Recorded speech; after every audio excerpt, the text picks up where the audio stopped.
Every public crisis has layers. There is the version the world sees, polished, composed, framed for cameras, and the version that exists beneath, raw and unfiltered.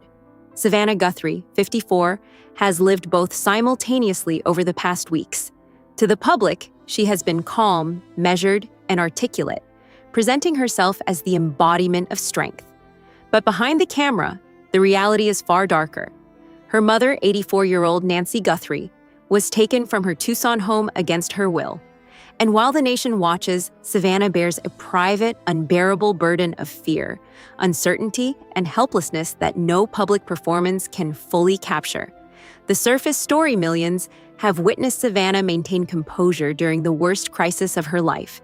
Videos show her standing before cameras, choosing words with care, thanking the public, and addressing the kidnappers with dignity. Viewers have praised her bravery, commenting on her resilience. Yet most of this admiration only scratches the surface. Beneath that calm exterior lies a daughter desperate for her mother's safe return, experiencing grief and fear that cannot be staged. The tragedy is multidimensional, spanning physical danger, emotional strain, and lifelong internal struggles, all unfolding while the world observes her every move. A life built on achievement. At 54, Savannah had reached the pinnacle of her career and life. She had navigated decades of institutional challenges, raised 2 children, and earned a place of prominence and trust in her profession. Her achievements were hard-won and public, a lifetime of work validated by recognition and respect. Yet all of that mattered little when the unthinkable happened. The structure and success that had defined her life offered no shield against the terror of a loved one being stolen. Her personal and professional worlds collided in a moment that no career, accolade, or achievement could mitigate. The physical danger. Nancy Guthrie's abduction carried immediate life-threatening risks. At 84, she depends on daily heart medication. Every hour without it compounds the danger to her health. Her kidnappers did not just remove a person from her home, they put an elderly woman in jeopardy, with a body incapable of enduring prolonged stress without medical intervention. Savannah understood this from the start. She knew the urgency and the physiological peril her mother faced, every hour ticking away. That knowledge alone could shatter anyone. Yet she remained publicly composed, navigating a national crisis while privately fearing for her mother's life. The pressure to perform. Savannah's ability to function under extraordinary pressure is not solely a measure of strength. It is a consequence of lifelong conditioning. She grew up with a philosophy instilled by her mother. Vulnerability is a liability, and pain is managed through performance. This upbringing taught her to set aside fear and grief to handle what needed handling. By adulthood, composure under duress was second nature. In the worst moment of her life, she performed flawlessly because that is how she had been shaped. The very traits that allow her to be admired now are the ones that silently deepen her inner struggle. The inner hunger. The public sees only competence and composure, but the private reality is more painful. The relentless expectation of performance has left Savannah with a deeper, quieter hunger. The question of whether she is enough without achievement, without control, without performance.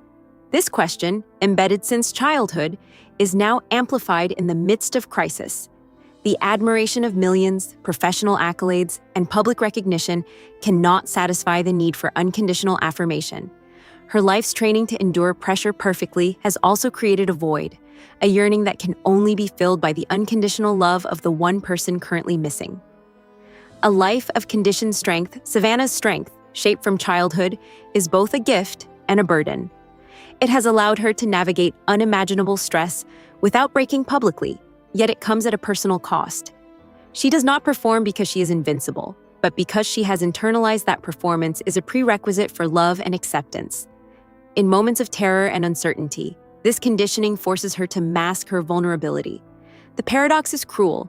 The very thing that makes her heroic in the public eye also ensures her private suffering is profound, silent, and largely unseen. The longing for unconditional love. At the core of Savannah's anguish is a simple human need: to hear, without qualification, that she is enough. Every achievement, every display of composure, every public act of strength has been a form of performance conditioned by love she received in childhood. What she craves now is not another set of instructions or an acknowledgement of her fortitude, but the direct, unambiguous affirmation of her mother's love. The ultimate tragedy is that the person who can give her that reassurance is currently absent, leaving Savannah to endure both crisis and longing simultaneously. The smallest words, the greatest gift. The most healing and transformative affirmation would be simple. I love you. 3 words that require no performance, no composure, no achievement. Just recognition of the daughter she has always been and always will be. These words, given unconditionally, would validate a lifetime of searching and self-doubt, answering the question she has carried for decades. Am I enough?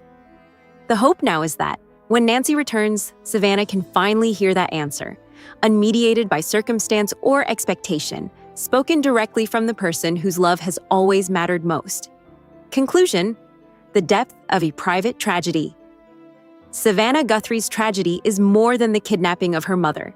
It is the layered experience of fear, uncertainty, lifelong conditioning, and the deep, unfulfilled need for unconditional love. The public sees composure. The private reality is raw grief and longing. In the absence of the person who can answer the question she has carried since childhood, Savannah endures both the terror of the present and the echoes of lifelong searching. The greatest hope is for a safe return, and for the quiet, transformative moment when she finally hears the words she has always needed. You are enough.